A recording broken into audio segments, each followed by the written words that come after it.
Okay, welcome everyone. I'd like to call this public hearing to order. Roll call, please. Ms. Carrera?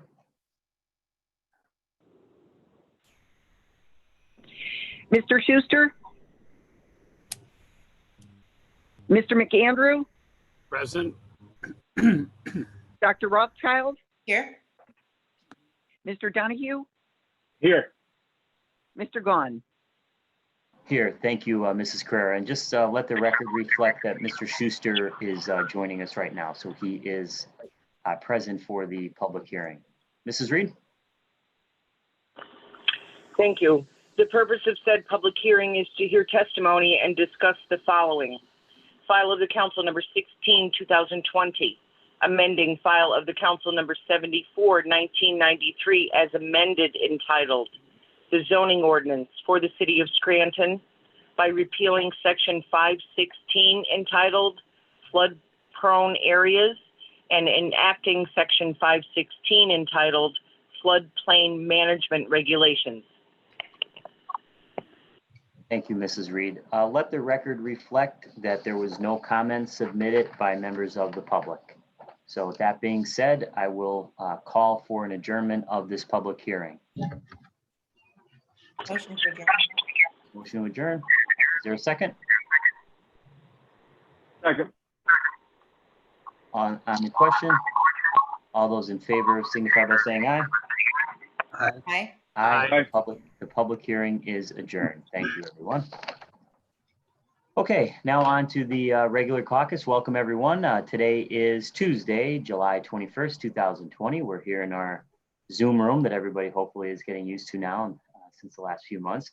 So I just want to welcome everyone. We have a few guests today.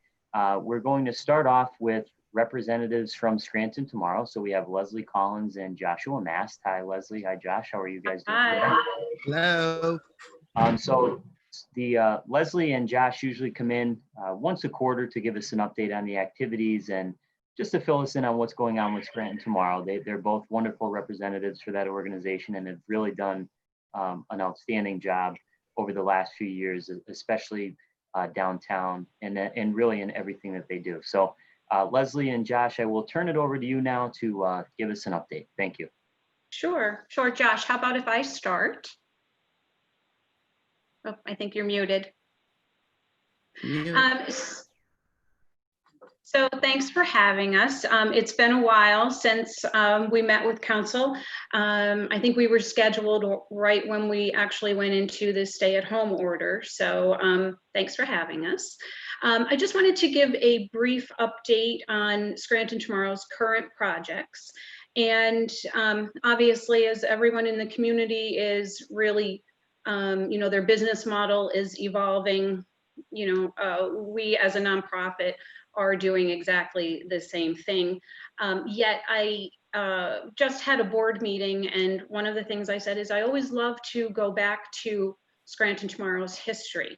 And part of our history has always been that we have found that building strong community partnerships is a great asset to the community and is something that's very helpful to the community at large and obviously helpful to our organization in moving things in a positive direction. So beginning with partnerships, we have launched two very important partnerships, two charitable projects that took place immediately going into the stay-at-home order when we went into the pandemic. The first program was the Electric City Connection Project. And that was a project that was brought to us from the University of Scranton. And it's a partnership between the University of Scranton, Scranton Tomorrow, and Friends of the Poor. The project provided gift cards to Scranton residents that are, have been and continue to experience food insecurity due to the pandemic. And the purpose of the program was for us to raise funds, community dollars, and to then put that money back into our local economy by purchasing gift cards from local restaurants. And then those gift cards were then provided to Sister Ann at Friends of the Poor where she could distribute those to her client base. Just to give you some numbers on the success of that program, and really it's a testament to the support of our community as a whole. We have raised through the general community over $25,000. Additionally, we are very grateful for a grant that was provided to us through the Scranton Area Community Foundation in the amount of $20,000. So we had a total of $45,000 where we put that money, every dollar of it, back into the restaurant community to purchase the gift cards.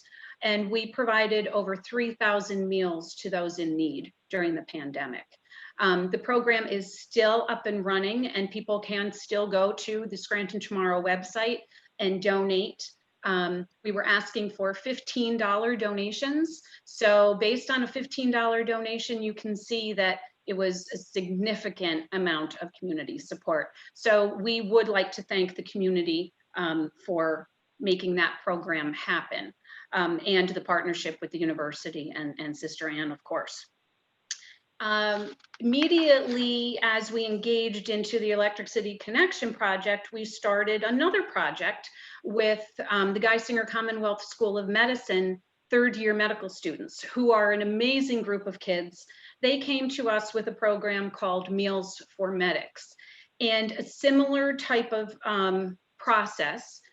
We raised money through the Scranton Tomorrow organization, and the purpose of those funds was to provide hot, individually wrapped meals to third shift workers, our frontline workers at our local hospitals. That program also has been very successful. We did close the program as of last week because we felt that we had met the mission and the goal. And that project raised $7,600 solely from the community, and we provided 670 individually wrapped hot meals to 4 hospitals, starting with Geisinger Community Medical Center, Commonwealth Health Moses Taylor, Commonwealth Health Regional, and Geisinger Wyoming Valley. So we were very grateful for the partnership for that program too, and we feel that during the pandemic, obviously, Scranton Tomorrow was the right organization to take those 2 programs on.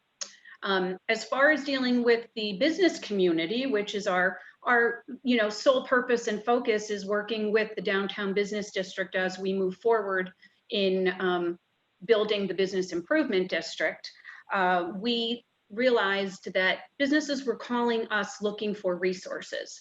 They were looking for updated information. There were a lot of different guidelines out there and regulations, a lot of different organizations providing regulations. And so there was some angst over where do we go to find all the information that we need as a small business. So we immediately developed a resource page on the Scranton Tomorrow website. That resource page has been actually a great resource for the business community.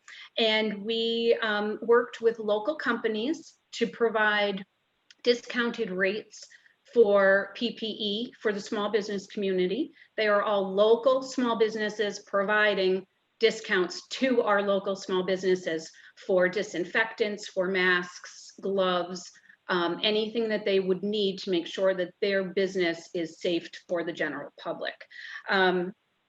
Also on that site, we provide links to all of the municipal departments, as well as city, county, state, and federal organizations, and all of our community partners that are also providing additional resources, whether that be funding or guidance. We also have detailed information that's updated on a daily basis on the rules and the regulations of what it means to be in the green phase currently. And as we've changed from phase to phase, we have updated that information on our site. So if you do have a chance to look at the Scranton Tomorrow site, I think you will find it also a great resource, and that we are linking to all of the community partners. So we have that out there for the community. We also simultaneously realized that there were a lot of small businesses out there that really felt alone. And this is, I'm going back to the end of March. We were hearing a lot of, am I the only one experiencing this? Am I the only one trying to pivot my business and not really know and understand how I'm going to survive this? So we decided to develop a program called Countertop Conversation. And it really was one of those situations where I was sitting where I am right now at my kitchen counter and thought, you know what, let's try to counter the bad effects of the COVID pandemic. And let's have conversations about it, and let's see how we can support the small business community. We have had great success with our Countertop Conversations. We have 40 to 50 businesses that have been attending on a regular basis. We bring individuals to the table who are experts in the Paycheck Protection Program, promotional ideas, the SBDC we have on in helping business understand how do they actually pivot their business plan, how do they review their business plans. So we have decided, based on the need for that program, that we will continue the Countertop Conversations throughout the remainder of the year. And if we need to revisit that in January, we certainly, we will, but we will continue it throughout the rest of the year. Also, very important, I wanted to touch upon our Safe, Clean, and Green Ambassador Program. And I think the last time maybe that I had a quarterly report, we had just kicked off our ambassador program. And we have Steve Ward, who has been a Penn State Master Gardener. He ran their program for a number of years, and we were very lucky to have him on our team, as he was a volunteer for us for many years. He is our ambassador leader, and he is working on all of the on-street Safe, Clean, and Green initiatives. Obviously, the moment we went into the stay at home, we had to suspend our Safe, Clean, and Green activities. When we entered the green phase, Steve was, right there, ready to roll, had his tasks in line, and has really accomplished a great amount of work. But I would say that we are struggling on the volunteer side. Volunteers are nervous. We're nervous to have volunteers as well, with social distancing and making sure that everyone is safe. So Steve has really picked up not only, moving forward his own job, but also, acting as the volunteer as well. But I just wanted to give you some notable program outcomes since Steve has come on board. I'll start with the most recent, which is this past Sunday. I'm not sure if any of you have driven by the Mulberry Islands, the 3 islands as you enter the gateway into the city. Scranton Tomorrow adopted them many years ago from PennDOT. And it was one of those things where no one was really managing the Mulberry Islands. So we recently hired a landscaper. He did all of the work on Sunday with his team, and we had all of the 3 islands. We abated the weeds, did some trimming of trees, and mulched. So if you haven't had a chance to drive by them, they look entirely different than they did on Saturday. Steve and his team have planted 8,400 annual plants since January.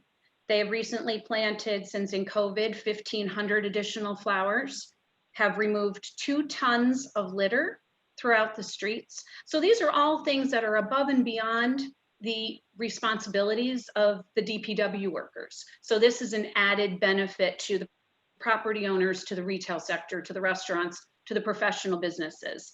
They also have swept 163 blocks, have planted 135 planters on the streets. We just purchased, installed, and planted an additional 31 planters. Steve himself, individually, has answered over 100 on-street inquiries from individuals that are walking by him on the street and see him in his uniform. And they have removed and cleaned debris and signage from 65 light poles. So I'm hoping that you think that that's a great list of improvements in a very short time frame when you really look at the fact that, you know, from March until very recently, we didn't even have our ambassadors out on the street. And then just two more things I'd like to touch upon. One is our promotional committee and the work that they are doing. We have launched our Summer in Scranton program. And that program is all about marketing the downtown small business community. And we started the program and kicked that off with Independence Week, which ran from July 1st through the 7th. And that is a national movement that is, it's actually called Indie Week, and it's all about promoting your independent small businesses. So we launched the campaign, and what we thought was best this year, since we had some businesses that were open, some businesses that were open at 50%, some that were struggling actually, how are they doing business other than potentially takeout and curbside? So we thought rather, you know, the easiest way and the most effective way for us to launch that campaign would be data-driven. So we did a very strong data-driven campaign with statistics and data, national figures, local figures, about the importance of supporting your local business community. That your local business your local small businesses truthfully are the backbone of our community. We firmly believe that, and we believe that it is important for us always to think local first. Try to get your products locally. And in a time like COVID, we feel that it's very important that we order takeout, we order curbside, we, you know, order from businesses that never had a website before, were never doing e-commerce, never did they feel they had the need. And now we have retailers that are operating 100% or 50% through, you know, their e-commerce sites. So we are encouraging the community to do that. So our entire Summer of Scranton promotional program is solely based on shop local, think local, purchase local, and use local professionals for your services. We have partnered with Maggie McGregor, who is a wonderful young lady who actually lives in our downtown. She is born and raised in Scranton, and she has a business by the name of Style Mag Daily, and she is a style blogger. So we have implemented a new live streaming Instagram program with Maggie. She's doing 3 interviews a night for the entire month of July and interviewing all different kinds of businesses in our downtown to really get a better feel of how have they pivoted their business, how have they changed their business plan, how are they making customers feel comfortable to coming into their business, which is a bit of a struggle. And she's doing a wonderful job, and we just kicked that program off last week. And we are this weekend promoting Christmas in July, which is, once again, start your Christmas shopping now. We don't know where we will be come December, so we are encouraging individuals to really help support our local economy and start to think about your holiday shopping now. And then my last update for you would be the Pocket Park, which I'm sure you're all very interested in the progress of the Pocket Park. Yes, it did come to a standstill while we were in the red and yellow phases. However, the Pocket Park is moving. I'm very excited about that. It is a great example of private-public partnership. The city has come in and purchased the lot. The county has come in as a partner for helping assist with the remediation. The Pennsylvania Department of Community and Economic Development has stepped up with a large amount of funding to make the project come to fruition. And Scranton Tomorrow is taking the lead on the design and the actual construction. So I'm proud to announce that AMO, and I think the contract had actually just been approved the last time I did my update. So they are in full force. They have their first plan for the remediation has already been sent to DEP. I believe there's somewhere between maybe a 30 to 45 day review period time at DEP that they would come back with comments and suggestions or approvals, and then we will continue the process moving forward. But it is moving. We did do an extension with DCED for the $400,000 construction grant, and DCED is well aware of the progress that we're making, and and are continuing to be a wonderful partner. So that is pretty much our update through the COVID situation. All right, thank you so much, Leslie and Josh. Does anybody have any questions for Leslie or Josh regarding Scranton tomorrow? I don't have any questions, but I just want to commend them on the great work that's occurred since March. It's unbelievable. Great job, guys. Oh, thank you very much. Anyone else have any questions? I know it's been well received downtown when we talk to the small businesses. So again, congratulations and thank you. Thank you. Thank you very much for having us. And we should also mention that the city has been a great partner through this as well. We've been communicating regularly, and we're working with DPW, and we're working with licensing inspections. We're working with economic development. So, I think everyone is rowing in the same direction, which is all good. Thank you. I wanted to add, I appreciate the work that you're doing. I did have one quick question. I don't know if you mentioned this and maybe I just missed it. That's okay. The Pocket Park. So is there a new date as to when you anticipate it being completed?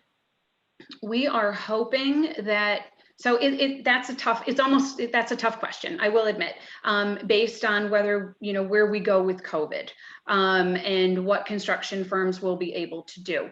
We are hoping that this will be constructed in the spring to summer of 2021. That is our target date, that we are up and running at, in the early spring to early summer. Okay, thank you. Sure. I have one question. Maybe so with the Pocket Park, is it gonna? What's the total cost of the Pocket Park? Is it going to be around $450,000 to complete that? Absolutely, yes. So we have a scope of work, and that's how we started out, was with the scope of work, looking at architectural, engineering, and actual construction.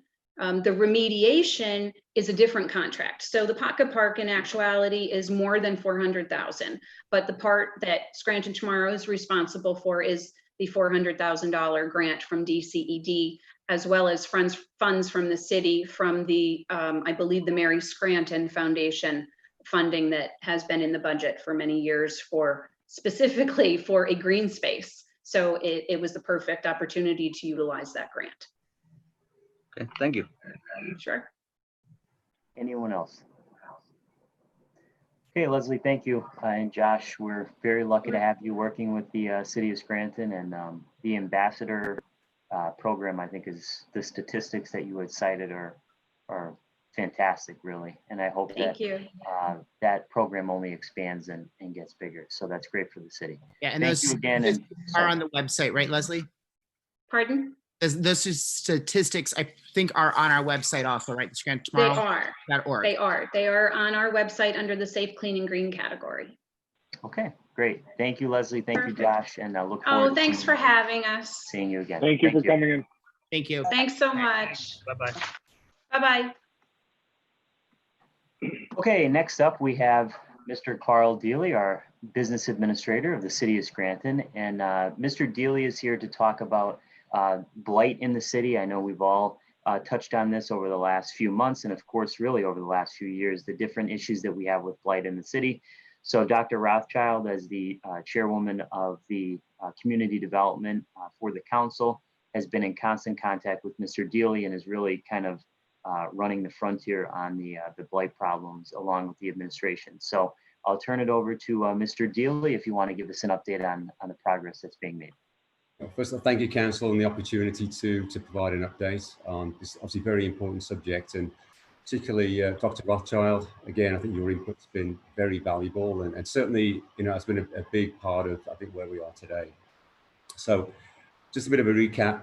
I think blight, as a problem in the community is well known. We've taken this as part of like a subset of the overall quality of life program, right, that obviously we're driving towards. And what we're trying to move from here is an event-based process where we look at, things come in independently and we look at them from a specific point of view, but it's kind of one-offs. What we're doing now is building a systematic program. So the key thing here is that we need to remove properties from the growing list of blight properties faster than they're actually coming on. And, you know, I think people are seeing, as you say, this is not a new problem. It's been going on for decades. So where we're at right now is we have a 4-step process. And so we started working on this a couple of months ago, where we enter the properties into the kind of the blight program. So it's a bit more structured now. We're identifying what those input stages are. So the typical things are going to be from the quality of life tickets, generally LIPS visits, the PD visits, and also we get from public comments as well. The second stage goes into a review committee, and that review happens every month. And we have representatives from OECD, legal, LIPS, and also the contractors that we're using for the demolition. And that takes us through that review in terms of the scoring of that particular property. So we can see the severity of that problem, that building, and also the effect that it has on quality of life in the neighborhood. The idea here is that, you know, as you try and prioritize, and also from a logistical perspective and an efficiency perspective, we're trying to group those properties into blocks so that when we do take those properties down, it's a lot easier for a contractor to move in a lot smaller area. The third thing then is the disposition of that property. The intent here is really to avoid obviously taking properties down. If we can get an intervention early with an owner, and then we can come up with some kind of maybe better workable solutions than taking the property down, that would be ideal. But of course, when that time comes, when we can't go any further and we do have to take the property down, we want to do it quickly. So the overall strategy here is that we've put some timelines in at the various review stages. So it's not hanging out there for years, which, as you're probably aware, we've got several buildings that have been literally on that list for many, many years. So that's running right now. A bit of statistics on that. We currently have 21 properties that we've cleared for the demolition, in the queue for the demolition. Of that, we have 10 that have either been demolished or are ready to be demolished. So we have 4 demolished, 2 scheduled for this month. We've already had 1 taken down this month. We have 2 scheduled in August, and we have 2 of those buildings that are actually waiting for the court approval. We have another 11 properties that are in that first stage of the review process.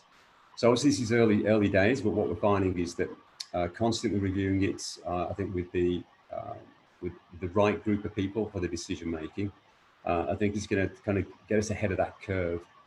The other thing is we're looking at when we do take a property down, and we did do a field survey this week. We went out and did a dry run on the check sheets that we've been developing. And one thing that came out of that was once the property's been taken down, it's what do you do with the land? Because all land is not the same, as you can appreciate. You've got some land which really isn't buildable, and it's on a main road or something like that. And then you've got other properties, other land which is in the middle of a neighborhood. And again, ideally, you want to use that obviously very constructively. So one of the things we're bringing into the review process is what are the alternatives that we can use for the actual reuse of that land. So it's much more kind of a comprehensive look, not just kind of taking away the property. Can we avoid it? Can we get the owner to support the owner in a different way so we get a workable solution?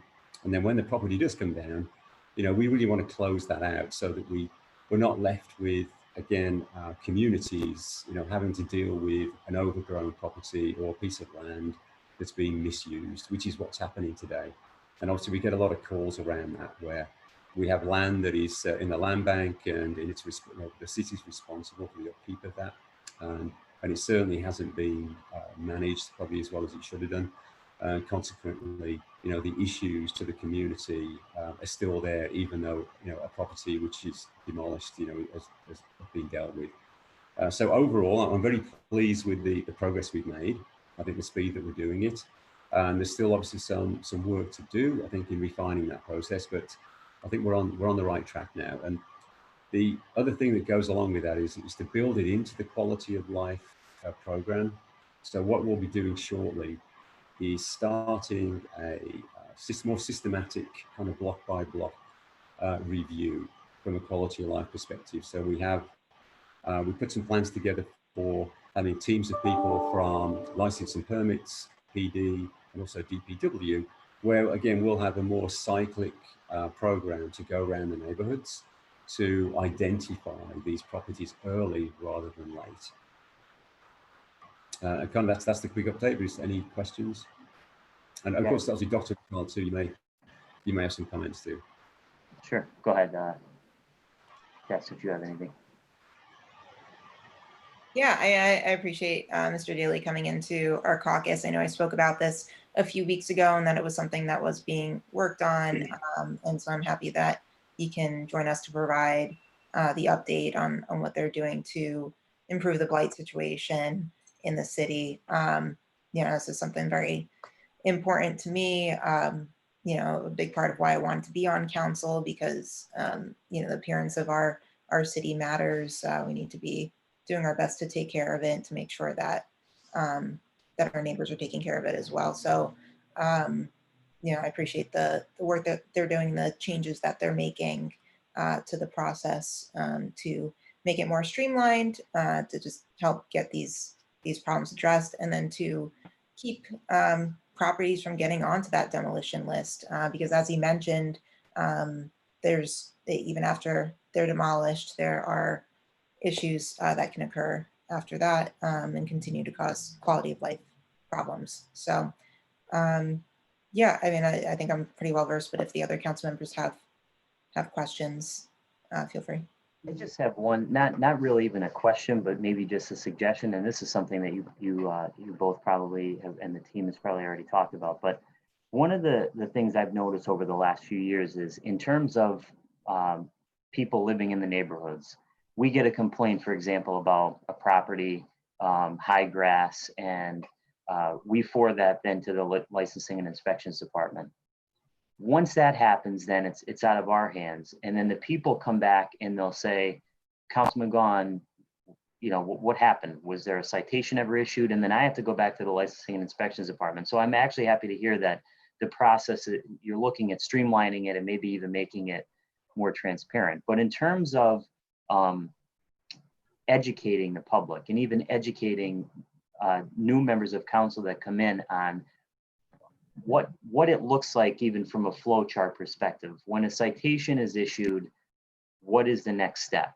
Then what is the next step? Because people often think nothing is being done when something is being done, but it's stuck, whether it's at the magistrate's office or it's stuck in some other kind of web. So if you want to speak to that, Carl, I would appreciate it. No, absolutely. If I could, Carl, excuse me. I would just like to add to what Bill was saying there, because that is an important issue. Because oftentimes, you know, if a quality of life ticket's handed out for high grass, say, you know, they challenge it, it goes to the magistrate. By the time it gets to the magistrate, the landowner has already gone and cut the grass, and then they bring a picture of it. So it's more the documentation too within that process. So then if it does end up in a magistrate, you know, we have it all in the city on their side has it all in front of them where we're saying, here's what it looked like then. And this might be what it looks like now, but here's what it looked like then. Yeah, no, absolutely. And it's where we started out, I think, on this project. I think those items were definitely in the conversation. The first thing was we did map out the process so we could kind of, and me obviously coming into this department quite new too, it was good for me to understand like the full flow and the decision-making steps that we have to go through. But the overarching, I think, we need is that it needs to be visible. And from that perspective, when you've got the processes laid out, what we can now do is we can actually put metrics against each of those steps. So in the terms of the citation being written, first of all, is that A, it's been written and when it was written, and then what's the status of that as it goes through the process. So we are developing as well a scorecard that goes along with this, and overall for quality of life, because it is it's an emotive subject, and quite rightly, you know, to the community. You know, it has obviously a huge impact to individuals, but overall, as we're trying to obviously bring people into the communities and retain the community. So it's very important to understand that what we're doing is actually having an effect. And to do that, we've got to have the metrics. And to your point too, Councillor Donahue, you're right, we have to we have to be able to follow up with the bad actors, right? And to do that, we've got to have the evidence.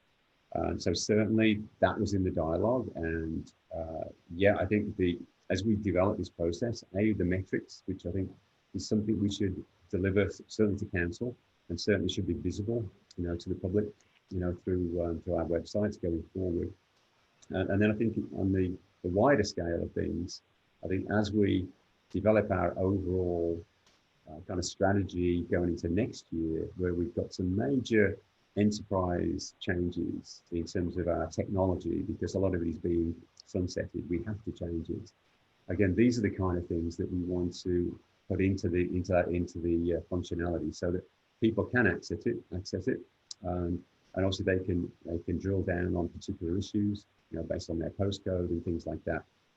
So I think overall, yes, we definitely have visibility, and we will be building it into the process going forward.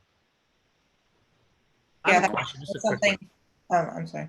I just wanted to add that was definitely something that was in the conversations and considered, because we know that sometimes it's out of our hands and it just gets stuck and then isn't taken care of, and that there are a lot of repeat offenders, and if they're correcting the matter, then it can get lost in the shuffle. I think by tracking it better and by having that scorecard, there might be an escalation of events if someone has received so many quality of life tickets or whatnot, and we might see what proposed ordinances or legislation in the future that would apply to that. Exactly. And again, if anybody wants to see the details of this, obviously you're welcome to see it. Obviously, Councillor Rothchild be part of that, but we can certainly kind of go through this in more detail, and you can see the worksheets that we're using and the methodology that we're following. Thank you. Mark, you had a question? Yeah, I do. How much is budgeted yearly for demolition? Well, yeah, this comes through OECD. Usually get the funding for this, and I know we have the funding for this year to take about, I think it's another 8 houses down, if needs be. But I don't know the exact number on that, Mark, but we are going through the budget process right now, so I can certainly provide that. And Mark, I believe there's 2 separate funds. One is the city funds one portion of it, but then our action plan funds another portion of it. The action plan, the money that comes from HUD, that can only be used for low and moderate income areas, and then the city uses, a portion of their own money for other areas here or there. Yeah, and in terms of recovering that money, obviously, again, this is part of the process, right? In terms of if there's liens on that property, there's obviously a sequence of steps that we go through to recover that money that the city uses. But the real thing here is that we want those properties to be, or that land to be used, in a positive way, right? Again, to benefit the community, rather than just leave a blank piece of land that then we just have to manage, which is another cost, obviously, to the city, which we're trying to avoid. Thank you, Carl. We have about 6 minutes left. Does anybody else have any questions or comments for Mr. Dealey? So if there's a property maybe identified as for demolition, what's the first step to take to get it into the city's hands? Yeah, so the first step is obviously is to notify license and permits, and that will then get us into the program. So what we do currently, the list is being managed through license and permits, and also jointly with OECD at the moment as we develop the process till it's completed. That's the start point. But one of the things that obviously we want to do is also make it more accessible, for people in the community as well, to get that information to us. But to start with is putting through license and permits. Okay. When it comes to the quality of life infractions that are handed out, do you know how many are issued per year? I don't have that offhand. No, I don't. But again, we do keep the stats on that. Okay. Obviously, we can provide to you. Okay. Do you know how much money would be brought in from fines associated with those? Well, it's obviously in the budgets. We do budget that, and obviously this year it's down. But I think I can get it to you right now if you want to take a look, but not off the top of my head. You could send it over later. I can do that, yeah. Thank you. Just looking- Anyone else? Sorry, go ahead, Tom. No, sorry, just looking at it as to how much effort we're putting into it. I understand that, you know what I mean? We want to keep our neighborhoods looking as best they can, but I hate to see us spinning wheels. This is always the balance. You're absolutely right. It's the balance. It can be a downhill spiral, right? In terms of if you let the neighborhoods, kind of go, so to speak, then longer term, medium term, longer term, it's going to be detrimental to the community. So yeah, it's always a balance in terms of how much effort we put into this, in terms of controlling it. And again, I think it's really about partnering right with the communities and our neighborhood groups. Thank you. Any other questions? Well, Mr. Dealey, I want to thank you, and I want to thank Dr. Rothchild for setting this up. Just based on what you had said and the information that Dr. Rothchild provides to us, I think, we're very hopeful now that there's going to be a strategy to attack blight in our city, which I think we may have had strategies here and there, but sometimes the left hand doesn't know what the right hand is doing. And I also think, just kind of a final point, and this may have come up in your meetings, is giving our employees the tools to do their job as well. Oftentimes I hear the inspectors kind of getting beat up that they don't do anything, but when you speak to the inspectors and you speak to the director of the department, they are doing things, but it might not be as efficient because we don't, and I know these things cost money, but we don't have the tools necessarily that other cities do in terms of technology to make these things maybe quicker and streamline it. So I'm really, really hopeful based on what you said tonight that these things are being considered. The level of communication, I think, is being stepped up immensely. So I want to thank you for that and look forward to talking to you again in a couple of months about it. No, it's a pleasure. As you point out, I mean, in City Hall, this has been, I think, a good experience for everybody, to your point, in terms of the collaboration and people, I think, being able to work as a team and they can see what they can achieve. Definitely. Thank you, Mr. Dealey, so much. Thank you. Thank you. Thank you. Okay, everyone, we have 2 minutes to spare here, so go get a glass of water and I'll see everybody at 6:30. Okay, everyone, I'd like to call this public meeting to order. Would everyone please stand for the Pledge of Allegiance? I pledge allegiance to the flag of the United States of America and to the republic for which it stands, one nation, under God, indivisible, with liberty and justice for all.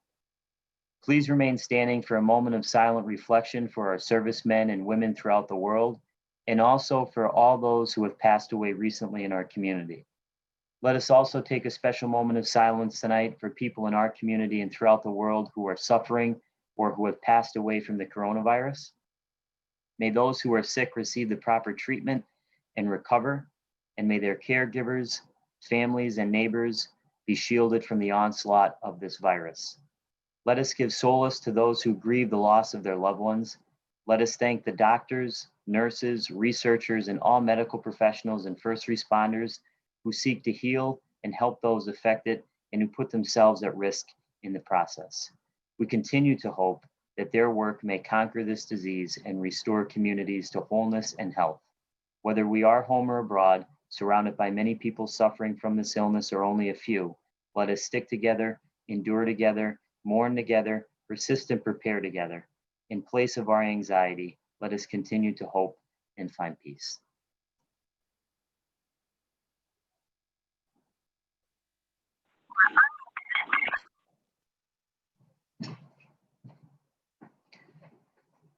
Thank you.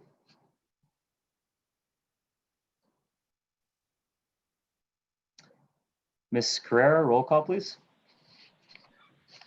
Mr. Schuster, Present. Mr. McAndrew, Present.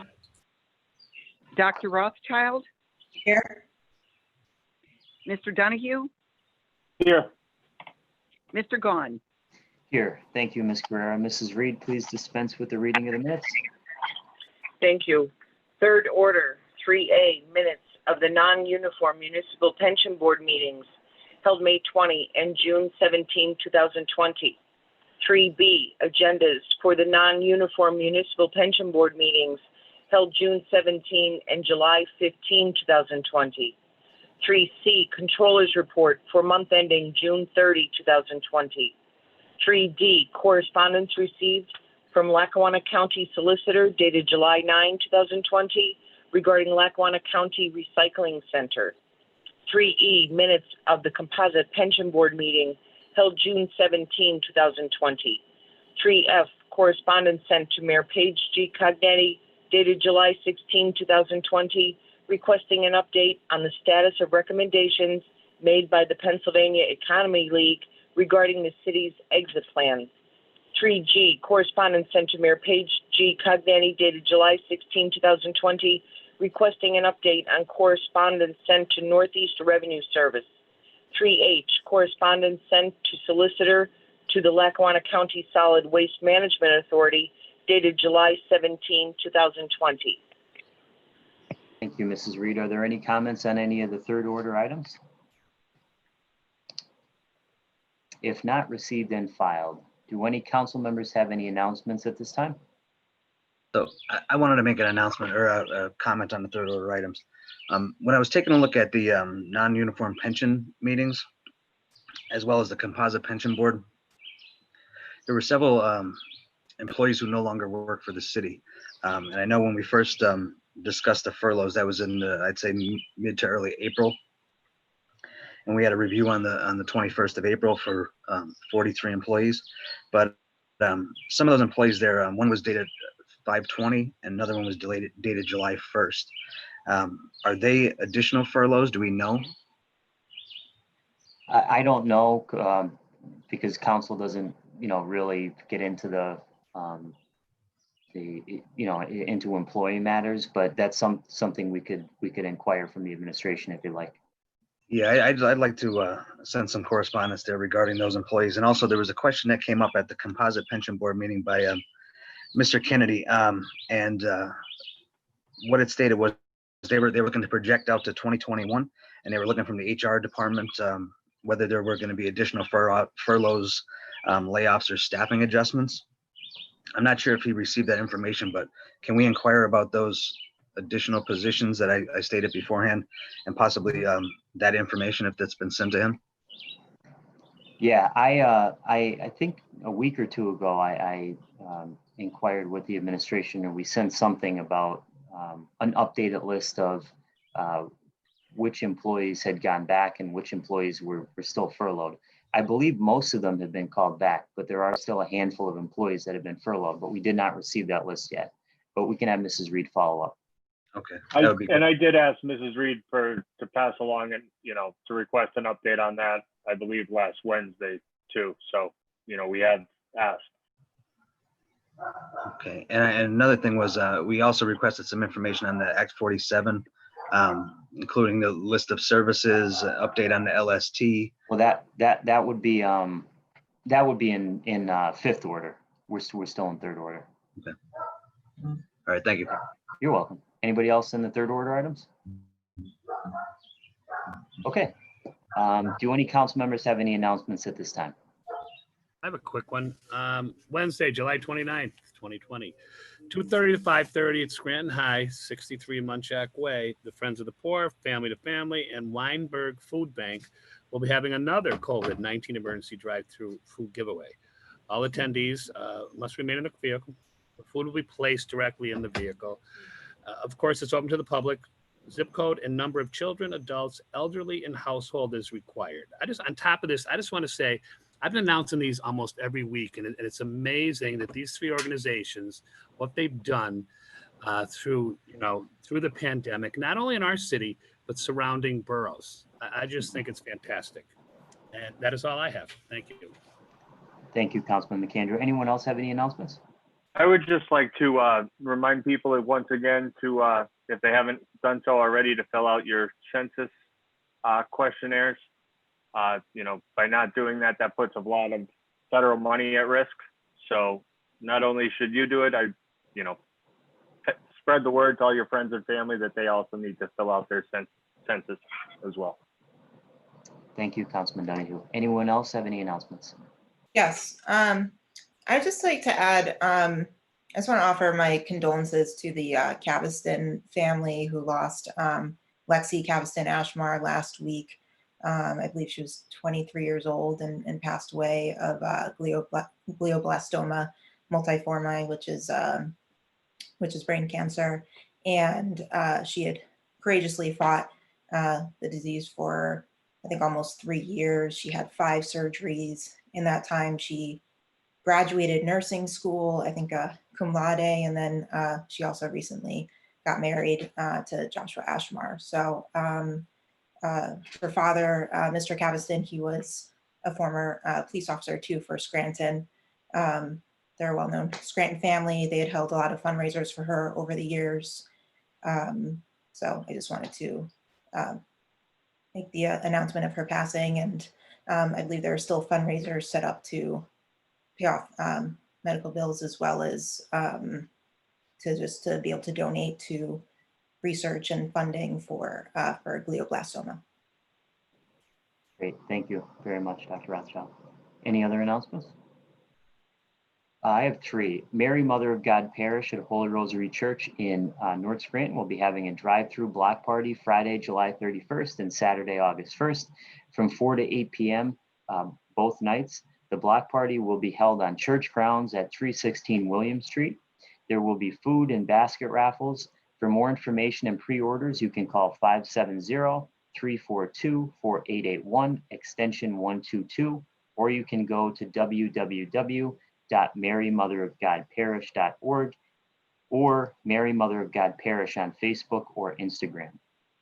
A public caucus will be held next Tuesday, July 28th, with representatives from NDC for the purposes of receiving our quarterly parking garage update. And as always, if anyone would like to comment on agenda items or city business, you can send those comments in writing to our city clerk, Lori Reed, by emailing lreed@scrantonpa.gov, or you can mail them into 340 North Washington Avenue.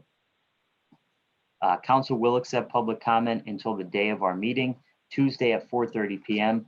Public comment is always reviewed by the council prior to our meetings and is placed on the official record and in the minutes of our meetings. Council's agenda is being posted for public review the Friday before our Tuesday meeting. Our agenda and minutes can be accessed by going to www.scrantonpa.gov and clicking on the City Council page. Mrs. Reed? Thank you. 4th order, citizens' participation. Thank you, Mrs. Reed. Will someone please make a motion to accept public comment from the following individuals: Beth Holman, Joseph Healy, Marie Schumacher, Faye Franis, and Tom Coyne. I'll make a motion to accept public comment. There's been a motion and there's been a second on the question. On the question, I will answer what questions I can in 5th order. Thank you, Councilman Donahue. Anyone else on the question? The questions that we have been getting, I've been going through all of them, as I know everyone else has, and I have sent those into the administration. Many of the questions have been answered and have been communicated to those individuals who have asked them. I know that the mayor has and her chief of staff had a running list of the questions and answers in the back and forth. So those are being taken care of. Anyone else on the question? All those in favor of the motion signify by saying aye. Aye. Aye. Aye. Opposed? The ayes have it and so moved. Mrs. Reed? 5th order, 5A motions. Councilman Schuster, do you have any motions or comments at this time?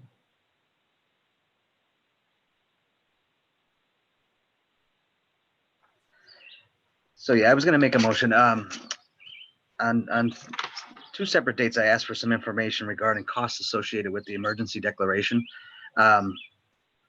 The answers I was given at that point in time was that nothing had been spent, or there had been no cost at that time. But this morning in the newspaper, in light of that article, it seems that some money has been spent. I'd like to make a motion to request that possibly the business administration send us the cost that the city has spent associated with our response to the COVID emergency, and any future costs that have been identified. Also, there were some IT purchases made.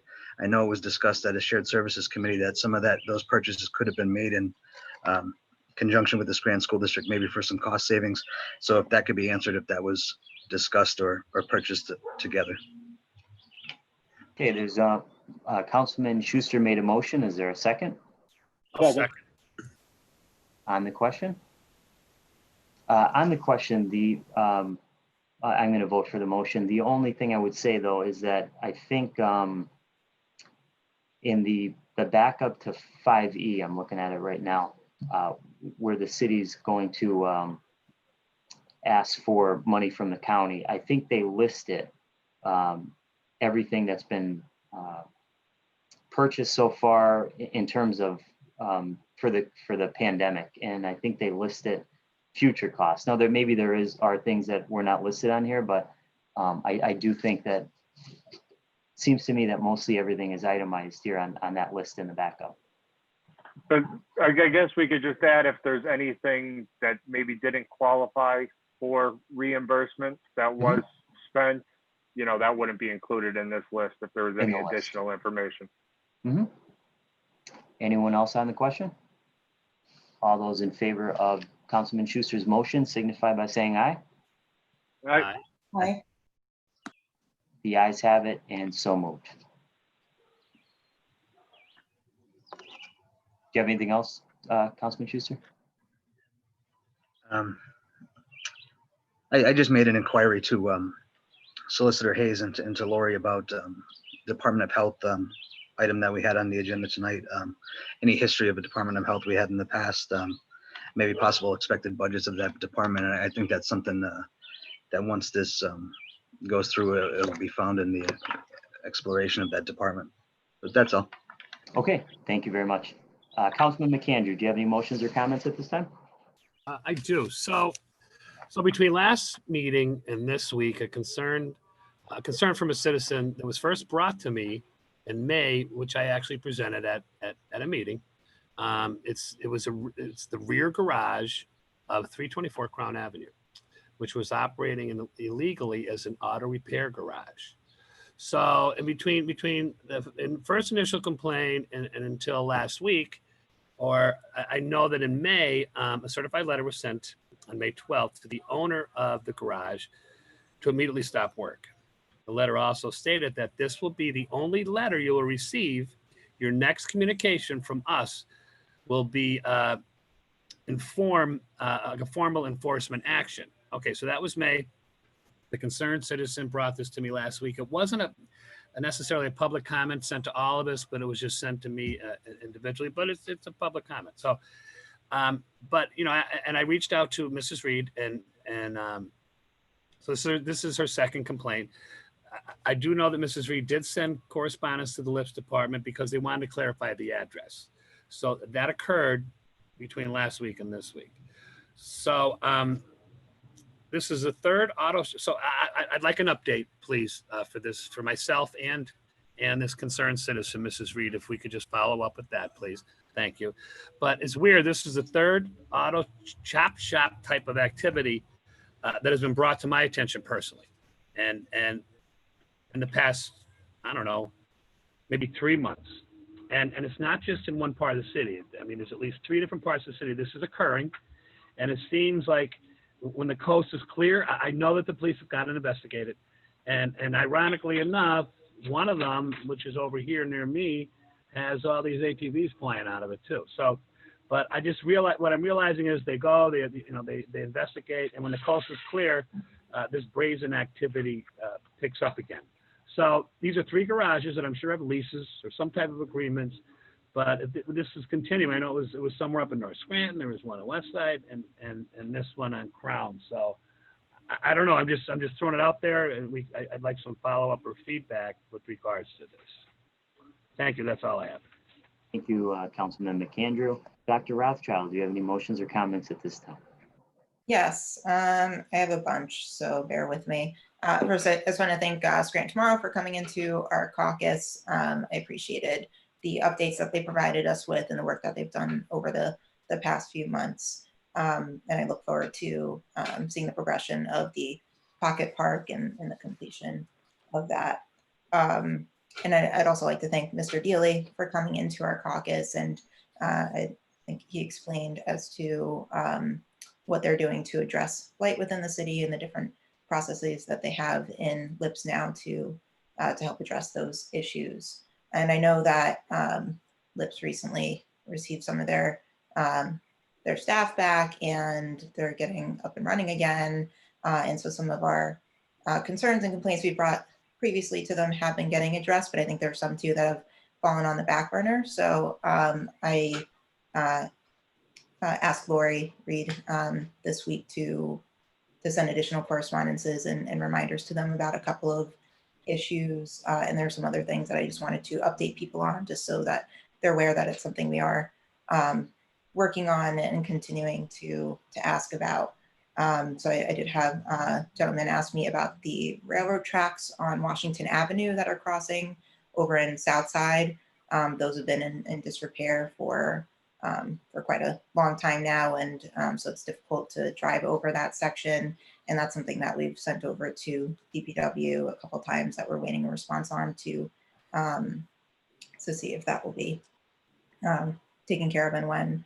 I also we also sent something to DPW regarding Gaughan Avenue, which is a little complicated because part of it is city owned and another section of it is state owned, and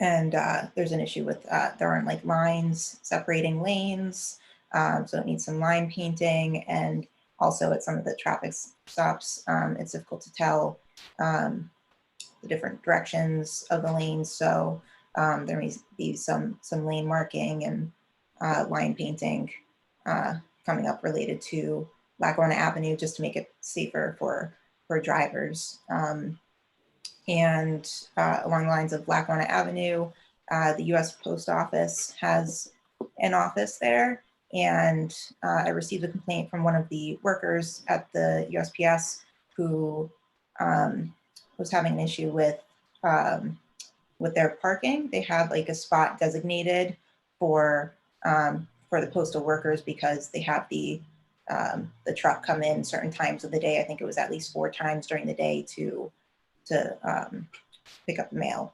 And they often find that other vehicles are parked in that spot, and then they have to double park. And it's just been difficult for them to do their jobs as a result of that. So that's something that first was forwarded to the Scranton Police Department. And then from there, it was brought to the law department. And so Joe O'Brien was working on it, but we haven't seen it. There's supposed to be an ordinance coming to us for it, but we haven't received that yet. So now, because we only have one more meeting before our break, I'm hoping that we can get that on the agenda for our first meeting in September in order to get that issue resolved.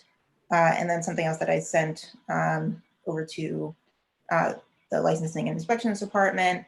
I had mentioned a few weeks back a complaint I received about on the 700 block of Harrison Avenue.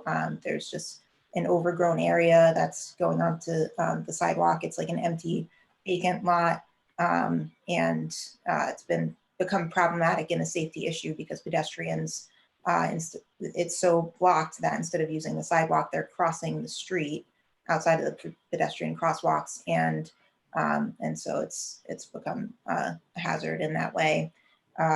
So that's something that I reminded them of. And there's a lot of issues on Harrison Avenue. That's in my neighborhood. That's a street that I drive up and down several times a day. So I've often taken note of a lot of problems there. So I actually sent them a long list of a few things that I'm hoping their inspectors can go out and take a look at, and then take the appropriate actions. And then there were a couple of properties on the 1300 block of Sanderson Avenue that I inquired about a few months ago. I went over and I spoke with the family of one of the properties there, and there were numerous issues, especially with one property in particular that was really like a detriment to the neighbors' quality of life and to their home. And so I have asked them about it. We've sent them 3 correspondences by now regarding those properties. So I'm still waiting on some responses on the issues there. And that's something they've been dealing with for years. So I really to get that resolved as soon as possible. And I think that's it. Thank you. Okay, thank you, Dr. Rothschild. Councilman Donahue, do you have any motions or comments at this time? Yes, just to touch on one thing that Dr. Rothschild brought up with the railroad crossings. That's actually the Northeast Regional Railroad Authority is responsible for the upkeep of those. We sent, I believe, Ms. Reed, we sent correspondence to them about a year ago, inquiring about upkeep in some of the railroad crossings. So would we be able to resend that, just seeing if they have any, plans to make any upgrades to the railroad crossing? Yes, I will. Thank you. And just one of the questions we got from Mrs. Schumacher was asking about the tonnage delivered to the recycling center and the tonnage and commingled recycling delivered to the recycling center in recent years. I know that last year the total number was just above 1,300 tons, but I am going to get numbers going back a little further, and I'll have those for next week. Just on some really city personnel updates, I know I sent along a request for an update on the furloughs, just which positions were called back and which positions is the administration planning on not calling back. We still haven't received a response from that. I'd also like to send along and this touches on one of Mrs. Schumacher's comments too, regarding the firefighter referred to in Mrs. Schumacher's comments. I know we had asked for a status update at some point last year. So will we be able to send that along too? And then also just on another personnel matter, I know that the previous pave cut inspector retired last week. So I just want to know when will that position be posted? And also the position, currently is responsible for a significant amount of city revenue. So who is currently assuming the responsibility of the pave cut inspector until that position is filled? I'd also like to just make a motion to send correspondence to Kohansky and Company to provide an update on the status of the 2019 audit. The 2019 audit's paid for out of council funds, so I think we have prerogative on that to ask for that update. There's been a motion that has been made. Is there a second? Second. On the question? On the question, just regarding, everything going on with COVID, just to request this, just to see where we are and if we're on that same mid-September timeline that I know we've talked with them about at the beginning of the year. Anyone else on the question? All those in favor of Councilman Donahue's motion, please signify by saying aye. Aye. Aye. Aye. Opposed? The ayes have it, and so moved. And Ms. Reed, a couple of weeks ago, I believe Councilman Gaughan asked for an update on what's going on on the 1700 block of Wyoming Avenue with the Meadowbrook Creek, the Young and Kennedy property. And I don't think we've gotten anything back, have we? I don't believe so, Councilman. Okay, would we be able to follow up with another request for an update on the status of what's going on over there? Of course. And then I know Mrs. Schumacher also brought up the paving list. I know I believe we received a copy of the paving list for the roads to be put out for federal money, but I thought it was in our agenda. I was going through and I couldn't find it. Is that could you just check with OECD to make sure that that's something that we could put into our third order? Certainly. Okay. And then I also sent the request last week regarding legislation rewarding the engineering contract for the 2020 paving program. And I haven't received a response, and we don't have legislation. So we're not, based off our recess, unless they want to call us back for a special meeting, we won't be approving engineering contract for a paving program until at least September at this point, because it's past the deadline before our summer recess. I also forwarded along questions to the administration regarding 6A and 6B.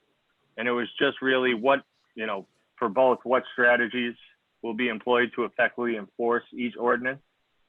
And then also, is there any downside to increasing the fine specifically for the fireworks ordinance that I haven't received a response to yet?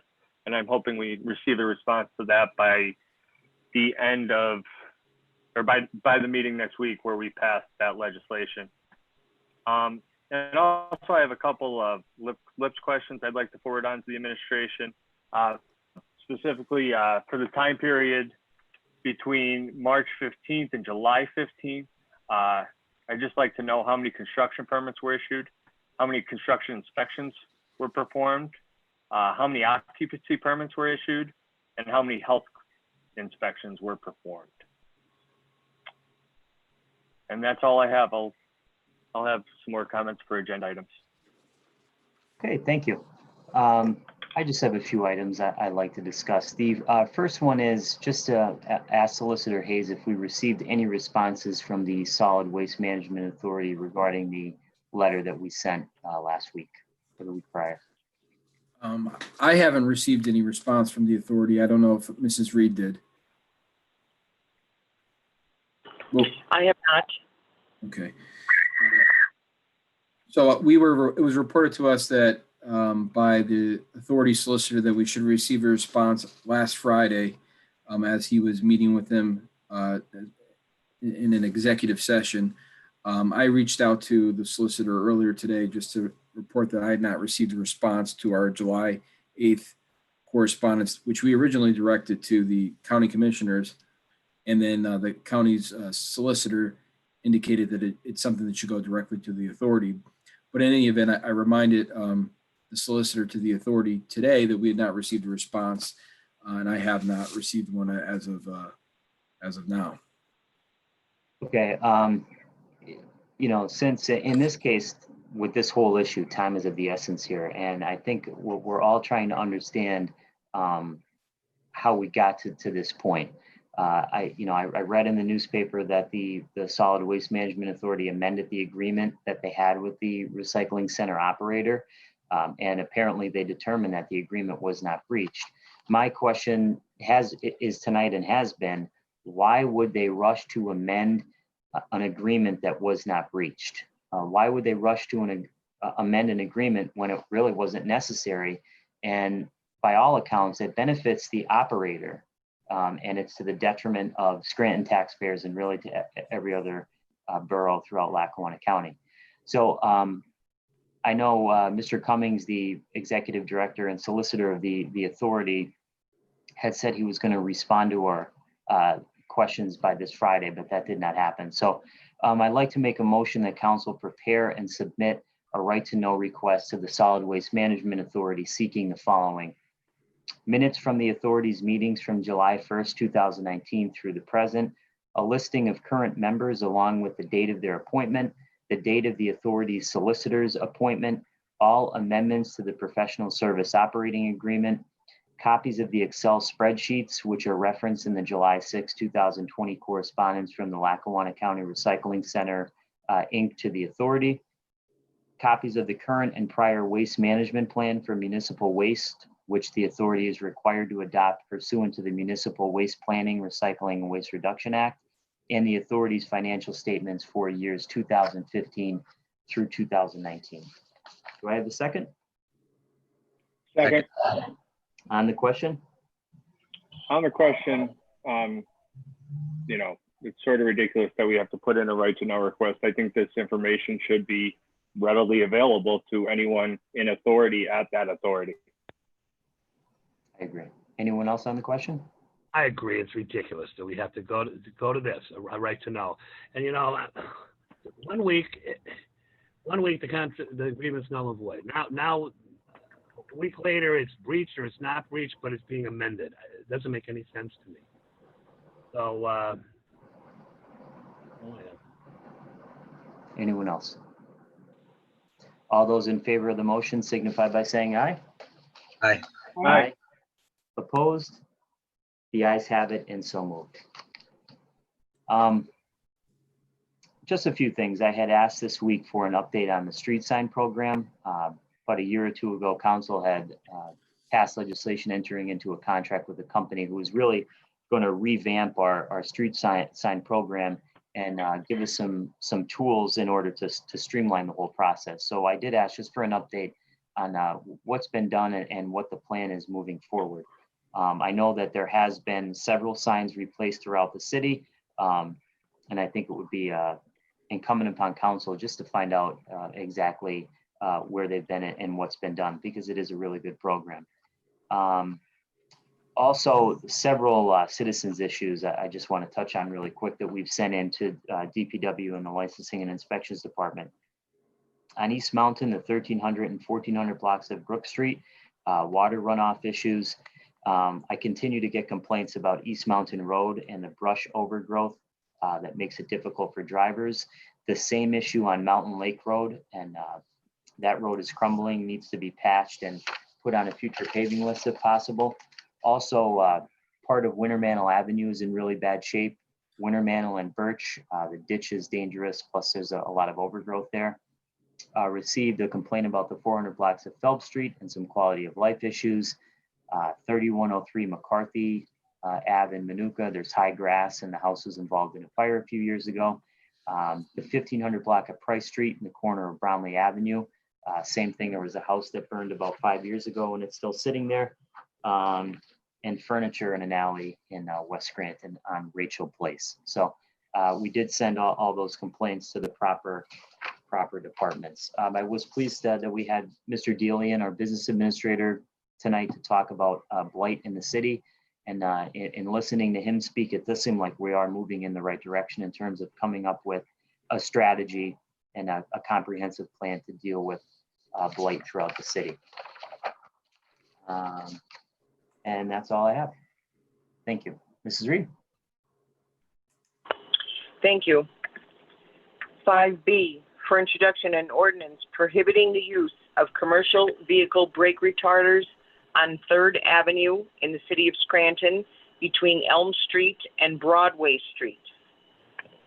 At this time, I'll entertain a motion that item 5B be introduced into its proper committee. So moved. Is there a second? Second. On the question? On the question, I just want to say, thank you to the mayor and members of the administration, DPW, city engineer, police chief Carl Graziano, the mayor's chief of staff, for taking the time, and the city law department as well, for taking the time to put this ordinance together. I won't go through all the issues that have occurred on 3rd Avenue because of truck traffic, really because of the Elm Street Bridge. But I think in speaking to the neighbors that this legislation will hopefully lessen some of the issues there and will hopefully increase their quality of life. This is an ordinance. Since next week is our last meeting, I will ask in the interest of the neighbors and their quality of life, if we can suspend the rules and move this to final passage next week. That's all I have. Anyone else on the question? All those in favor of introduction signify by saying aye. Aye. Aye. Opposed? The ayes have it and so moved. 5C, for introduction, a resolution, appointment of Micah S. Woodard, 920 Musick Street, Scranton, Pennsylvania, 18505, as a member of the Scranton Parking Authority effective July 9, 2020. Micah S. Woodard will be replacing Joseph Matievich, whose term expired. Micah S. Woodard will be appointed to a 5-year term effective July 9, 2020, and will expire on June 1, 2025. At this time, I'll entertain a motion that item 5C be introduced into its proper committee. So moved. Second. Second. On the question? Yes.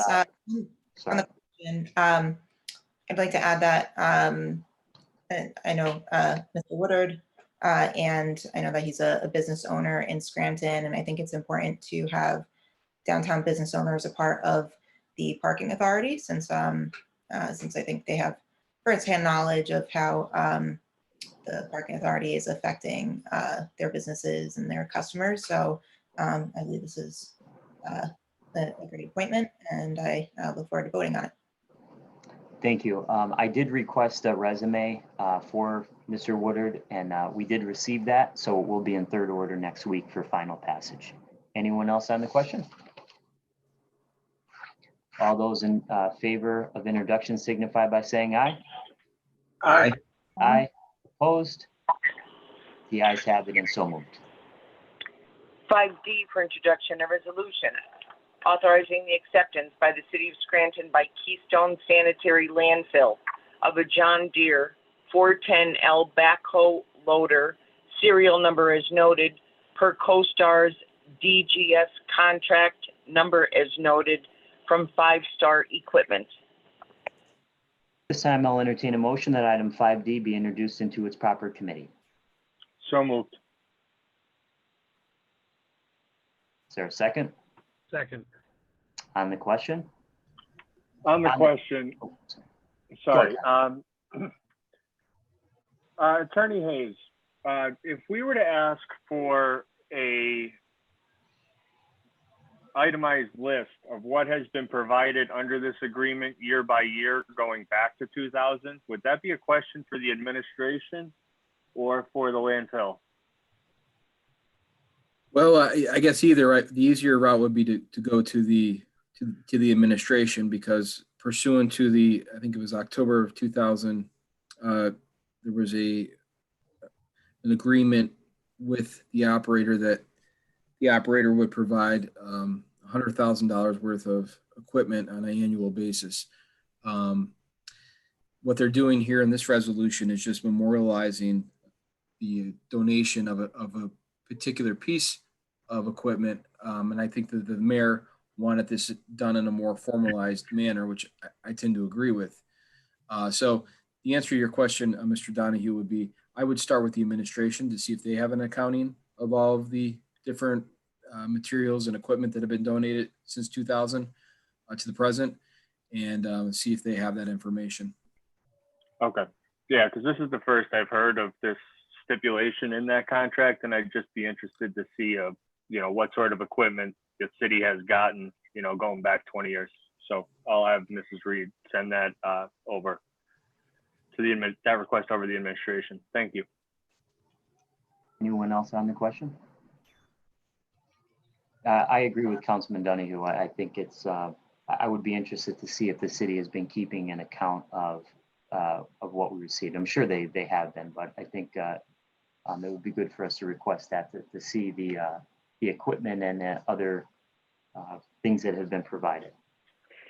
Also on the question, when taking a look at this, was this, I read it several times, but was this a donation of the actual equipment, or was it a donation of money and then we used the CoStar system to purchase the equipment with that money?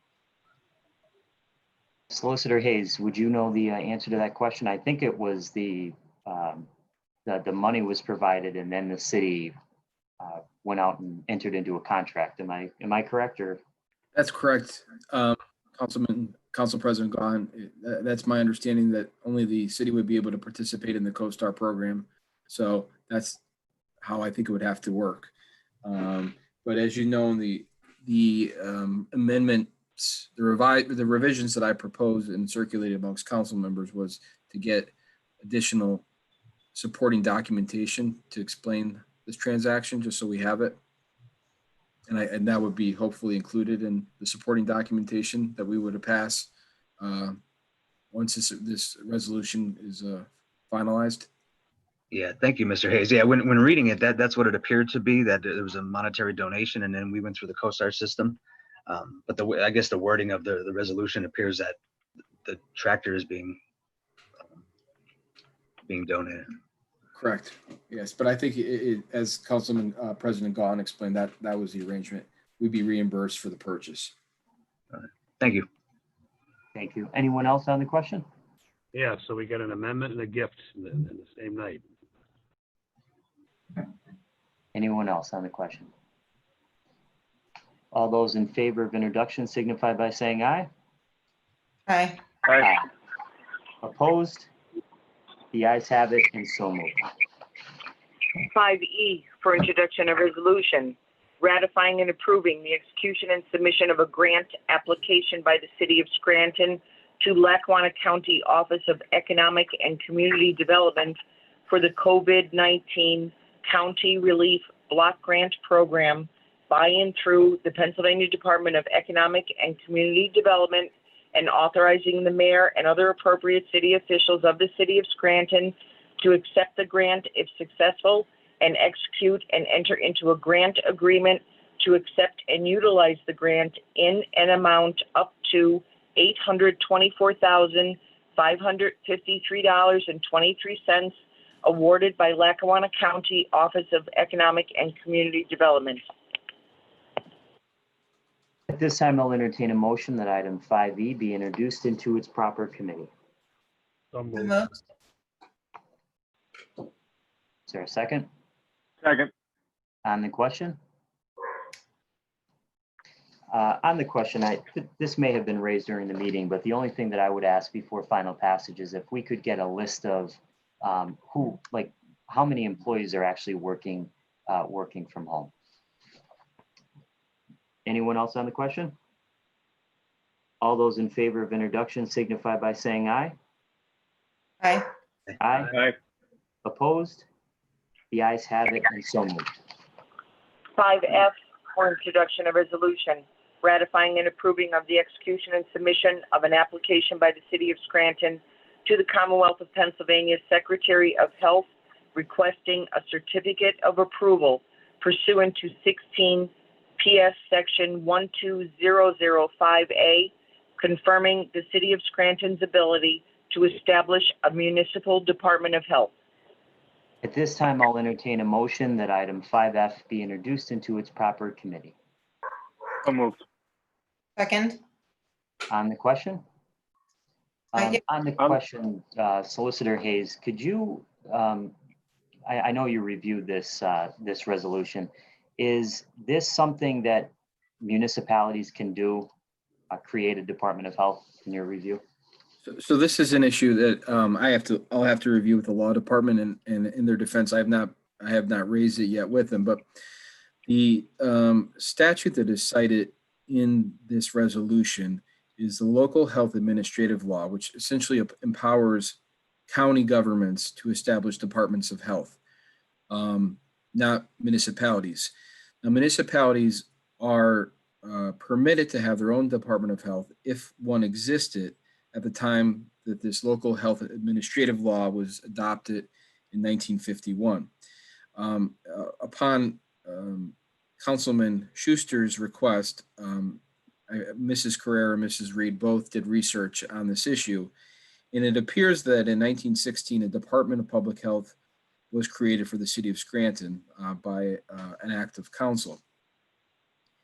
It's apparent that Department of Health no longer exists. We don't know when it was discontinued. That would take some additional digging. I can tell you that the Department of Health is not listed as a department in the administrative code, which was adopted in 1984.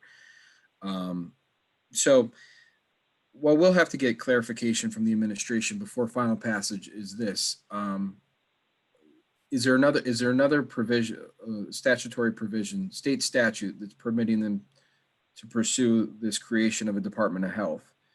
Because I don't read this Local Health Administrative Law to allow for the creation of such a Department of Health for a city, Class 2A city.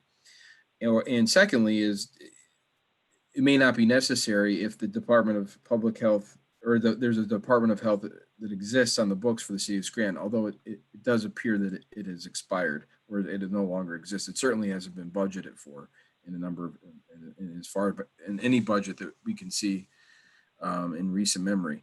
So we're going to have to get some clarification on this issue before final passage.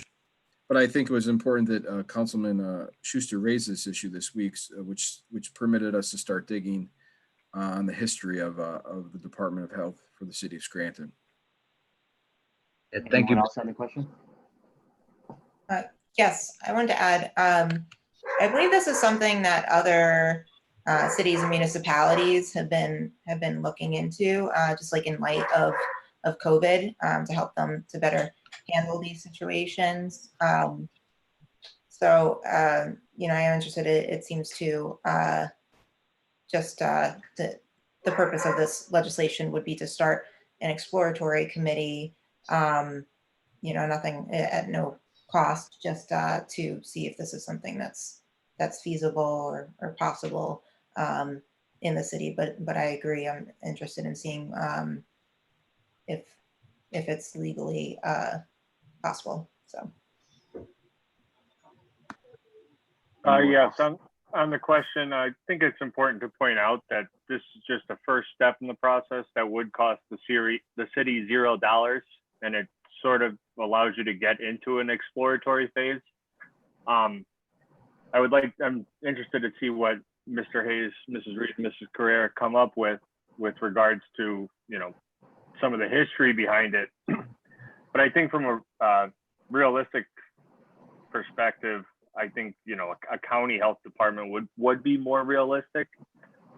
Even when you look at, you know, I think Philadelphia is the only city, but it's also a county, I guess, in the state of Pennsylvania that has its own health department. Even Pittsburgh uses Allegheny County for their health department. But I just think it's important to point out that this would cost this is a phase that would cost the city $0, you know, to start exploring. Anyone else on the question? Council President Gaughan, if I may, Sure. I know that there is the Scranton Lackawanna Health and Welfare Authority, which is a county authority, and I don't know if that's the entity which was created pursuant to this local health administrative law, and may very well, and then if that's the case, Scranton may very well fall under the jurisdiction of that authority. But certainly we have some more research to do on this issue. And I do understand that other municipalities may have the Department of Health or have but I have to assume that was because it existed at the time that this statute was adopted. So Kevin, let me just try to clarify. Are you saying that there's a potential that council doesn't actually have to pass or approve any legislation for the city to simply go forward with an exploratory committee? Right. In other words, they may be able to do that right without council approval if they're just right. exploring the option. Yeah, that's right. I just think that the citation to that the local health administrative law is not correct. But yeah, there's nothing that would preclude council in the city from forming a committee to determine whether it needs its own department that may not be subject to this statute to handle public health issues. Okay, thank you very much. Anyone else on the question? All those in favor signify by saying aye. Aye. Aye. Opposed? The ayes have it and so moved. Sixth order, 6A, reading by title, file of the council number 14, 2020. An ordinance amending file of the council number 29, 2018, entitled, acknowledging the adoption by the Commonwealth of Pennsylvania of the Pennsylvania Fireworks Law, Act 43 of 2017, acknowledging that the fireworks law prohibits the igniting or discharge of consumer fireworks on public or private property without the express permission of the owner, providing that the city of Scranton does not grant permission for anyone to ignite or discharge consumer fireworks on the streets or sidewalks of the city of Scranton or property owned by the city of Scranton, including without limitation all of the city-owned parks and public buildings, directing that the city of Scranton provide certified copies of the ordinance to all magisterial district judges within the city, providing for a repeal of inconsistent ordinances, providing for the severability of the ordinance, and providing that the ordinance shall take effect in accordance with Pennsylvania law to include time restrictions for the use of fireworks to be in compliance with the city of Scranton zoning ordinance for noise levels. You've heard reading by title of item 6A. What is your pleasure?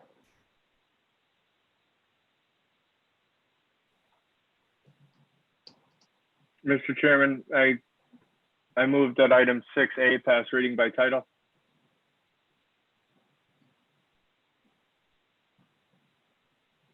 Is there a second by anyone? Second.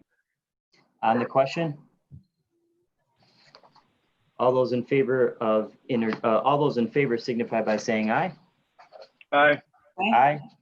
Opposed? The ayes have it and so moved. 6B, reading by title, file of the council number 15, 2020. An ordinance regulating the sale and distribution of gasoline directly into those vehicles that fall under the class of vehicles defined by 75 PA CSA 7702 as being an all-terrain vehicle or ATV or a snowmobile while said vehicles are running, and providing for enforcement and penalties for violations of this ordinance.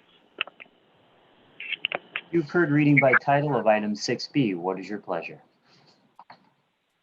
I move that item 6B pass reading by title.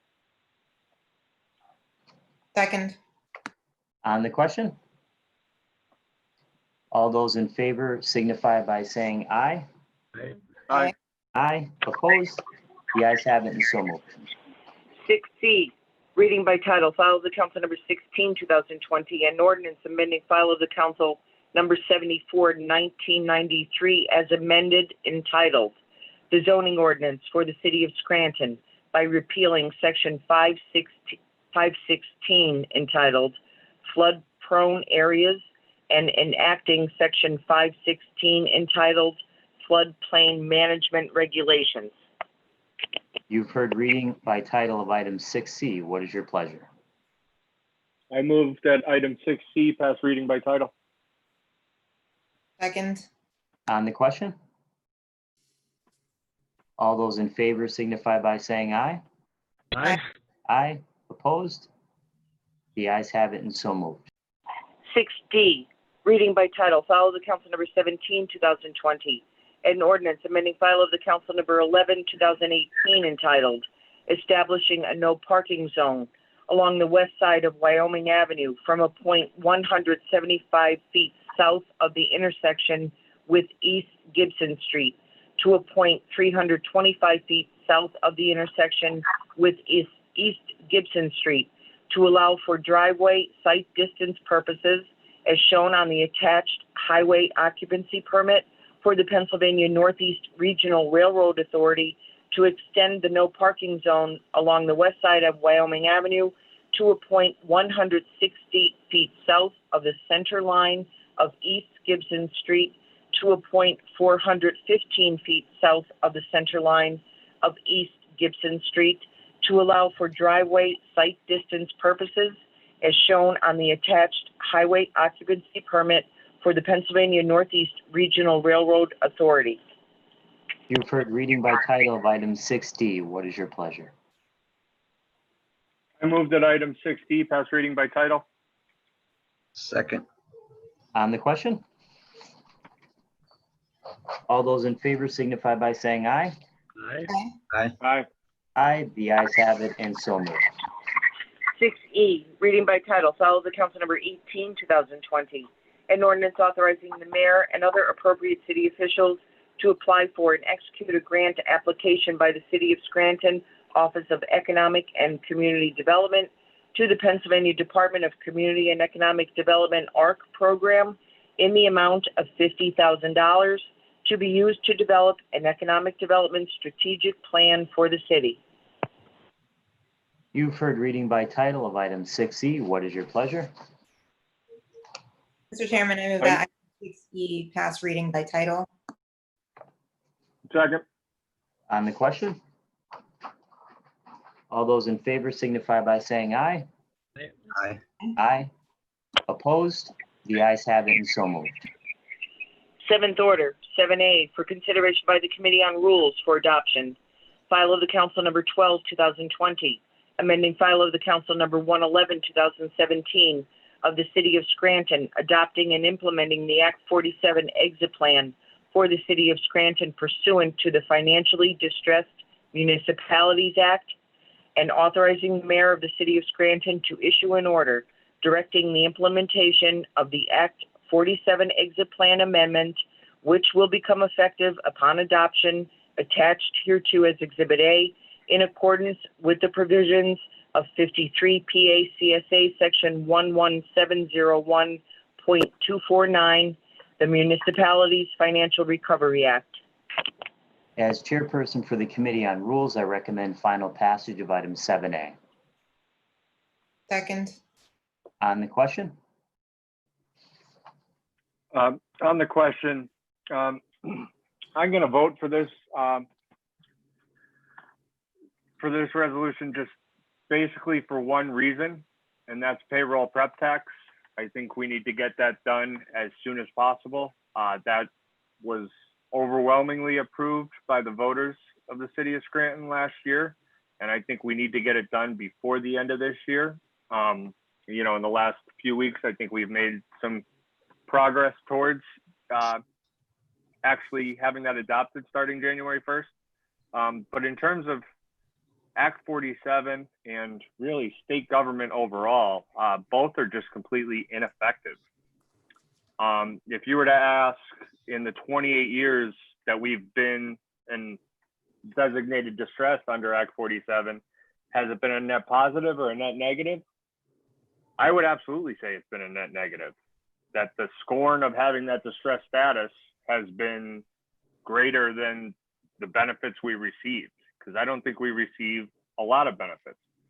I know Pell does some budget work for us, but realistically, I think that's something that we should be doing in the business administration office in the first place. It would just be good practice. And then in terms of the state and the state legislator, they really are useless. We're operating under taxing legislation, and the legislation that gives us the ability to tax, that was adopted in the late 60s. Most Pennsylvania highways weren't what they were then. I mean, it's a time when wealth was concentrated in cities, and Pennsylvania was basically cities and farms. We didn't have the extreme suburbs we have now, and we didn't have, you know, distressed cities that really don't have the taxing authority to properly fund their operations. But I am voting for this strictly for the ability to institute a payroll prep tax instead of the business privilege and mercantile tax, which is extremely outdated in its own right. And as soon as we get that passed, I'm going to push that we exit Act 47 as quickly as possible. Thank you. Anyone else on the question? Yeah, I would say with that being said, I think a conversation needs to start immediately with the Scranton School District. If we want to, I think the goal is that we do this in unison. And if we're going to do that with the district, I think that conversation needs to start immediately. Yeah, I know those conversations have been taking place at the Pell meetings.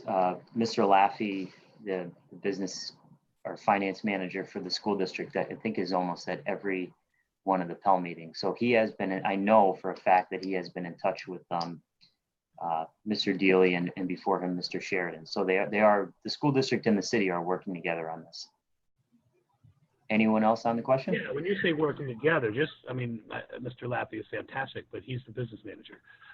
This has to be passed by a board. It has to be that, you know, it was presented to us by, when I was there, the school district solicitor, that it's not a good idea, that it wasn't recommended by the PDE or the state. So, you know, like Kyle said, you know, we need to go to the payroll prep tax, but guess what? This has to happen. And 18 months ago, it comes around very quick. And we talked about, there was back and forth on this for almost a year, so, or actually 2 years. So I hope these communications continue, but and more in depth. All I have, thanks. Along those lines, I did have a quick question, and it's something that I think we've received as a question from citizens as well, asking if the Shared Services Committee has met, which I don't believe it has. And I think Councilman McAndrew and Councilman Donahue were a part of that, if I remember correctly. And I didn't know if there were any planned meetings. So the last time we met was the end of February, and we talked about ways that all administrations can start sharing information and communicating, especially on purchasing and that sort of stuff. You know, council could facilitate those conversations, but we can't force each individual administration to do, you know, to actually do that on a day-to-day basis. And I think that's where we've been finding difficulties in that. So, I mean, we could request an update. I'll put together a list of everything that we discussed at our last meeting at the end of February, and we'll request an update from the administration on where we are on each of those points. Yeah, I think that would be great because that would increase the communication and then help us to resolve the issue of the payroll prep tax. Yeah, and I think maybe possibly get a date for when a meeting, the shared services meeting can occur. That is scheduled by the administration, just so we all clear on that. Anyone else on the question? Okay, roll call, please. Mr. Schuster, Yes. Mr. McAndrew, Yes. Dr. Rothchild, Yes. Mr. Donahue, Yes. Mr. Gaughan. Yes, I hereby declare item 7A legally and lawfully adopted. 7B, for consideration by the Committee on Public Safety for adoption. File of the Council number 13, 2020, amending file of the Council number 22, 2014, an ordinance entitled, an ordinance amending file of the Council number 26, 2013, an ordinance entitled, amending file of the Council number 22, 2006, entitled, authorizing and approving the designation of parking spaces for certain City of Scranton personnel in and along Dix Court, the parking area in the rear of City of Scranton Municipal Building, and a parking lot along Mulberry Street adjacent to Scranton Fire Headquarters, and authorizing the City of Scranton Police Department to enforce the parking designations as reflected in the attached schematic by redesignating certain employee parking spaces from individual names to letters from A to Z as reflected in the attached schematic. What is the recommendation of the chairperson for the Committee on Public Safety? As chairperson for the Committee on Public Safety, I recommend final passage of 7B. Second. On the question? Roll call, please. Mr. Schuster, Yes. Mr. McAndrew, Yes. Dr. Rothchild, Yes. Mr. Donahue, Yes. Mr. Gaughan. Yes, I hereby declare item 7B legally and lawfully adopted. 7C, for consideration by the Committee on Public Works for adoption. Resolution number 47, 2020, authorizing an amendment to the multi-bridge project agreement entered into between the City of Scranton and the Commonwealth of Pennsylvania, which amendment increases the total project as set forth herein. What is the recommendation of the chairperson for the Committee on Public Works? As the chairperson for the Committee on Public Works, I recommend final passage of item 7C. Second. On the question? Roll call, please. Mr. Schuster, Yes. Mr. McAndrew, Yes. Dr. Rothchild, Yes. Mr. Donahue, Yes. Mr. Gaughan. Yes, I hereby declare item 7C legally and lawfully adopted. If there's no further business, I'll entertain a motion to adjourn. Motion to adjourn. Thanks, everyone. Have a nice night. Good night.